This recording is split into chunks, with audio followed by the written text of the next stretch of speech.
ዓይን አንደበት ያስፈልገዋል ያየው መናገር ስለማይችል፣ ጆሮም እንደሚሰማ ሁሉ የሰማውን የሚናገርለት አንደበት ይፈልጋል።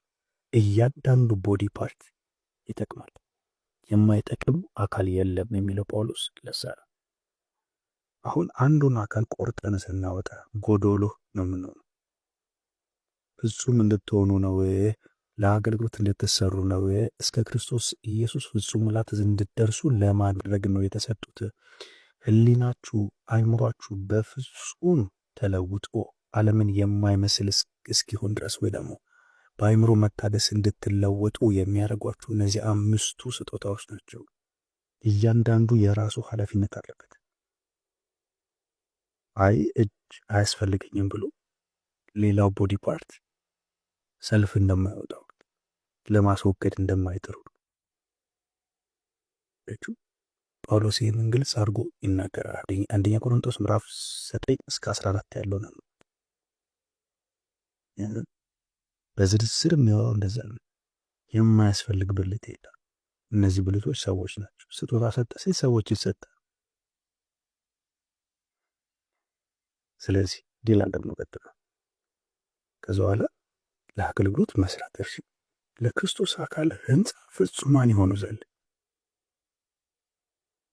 እያንዳንዱ ቦዲ ፓርት አካሉን ያነጻል፣ ወደ ፍጹምነት እንዲመጣ ያደርገዋል።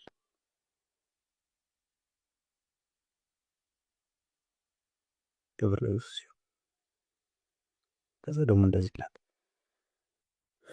እንደ ስህተት ሽንገላ ባለ ተንኮል ሰዎችን ማታለል ምክንያት በትምህርት ነፋስ ሁሉ እየተፍገመገምን ወዲያና ወዲህም እየተንሳፈፍን ሕፃናት መሆን ወደፊት አይገባንም። አያችሁ፣ ሕፃናት አሉ። እነዚህ ሕፃናት መንፈሳዊ ኢማቹር የሆኑ ሰዎች የሚያድጉት እንዴት ነው? በ5ቱ ስጦታዎች ባላቸው ሰዎች፣ ኦፕሬት በሚያደርጉ ሰዎች። ነቢይ ያየውን ሐዋርያ አያየው፣ ሐዋርያ የሚያየውን ነቢይ አያየው። አንድ ሰው ብቻውን አንድን ቤት መስራት አይችልም።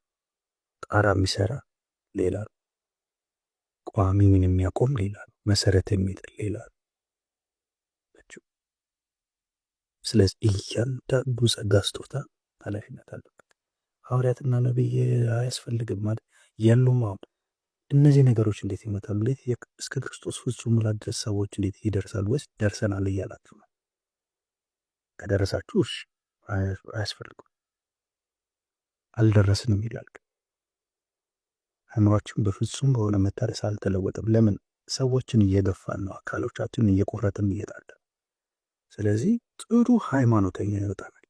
ጥሩ በስነ ስርዓት እየታከረ መንፈሳዊ ድርቀት ውስጥ ያለ ያቸው አንድ አካል ሲቆረጥ ሌላው አካል እየሞተ ነው። እንደው አንፈልግም ስንል የሰጣቸውን ያን ጸጋ ስጦታ የሰጣቸውን ጌታ አንፈልግም እያልን መሆን አለ መሆን እያል እንደሆነ ማወቅ አለ።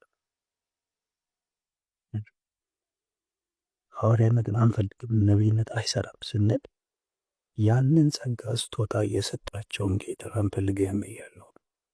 በዛ ሰው ውስጥ ሙቭ የሚያደርገውን የእግዚአብሔር መንፈስ እየገደብ ነው። በራሴ ብቁ ነኝ፣ በራሴ ሙሉ ነኝ እያሉ ነው ማለት በእርሱ ማለት።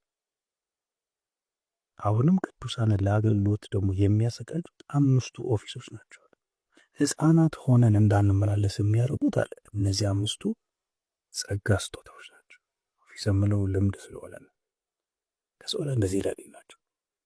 ነገር ግን እውነትን በፍቅር እየያዘን በነገር ሁሉ ወደ እርሱ ራስ ወደሚሆን ወደ ክርስቶስ እንደግ። ቅድም ምናል አድገን ወደ ፍጹም ሙላቱ በአእምሮ መታደስ ወደ ፍጽምነት ውስጣችን የተቀመጠው የክርስቶስ ማንነት አለ። ያ መልክ እንዲገለጥ የሚያደርጉት እነዚህ ሰዎች ናቸው።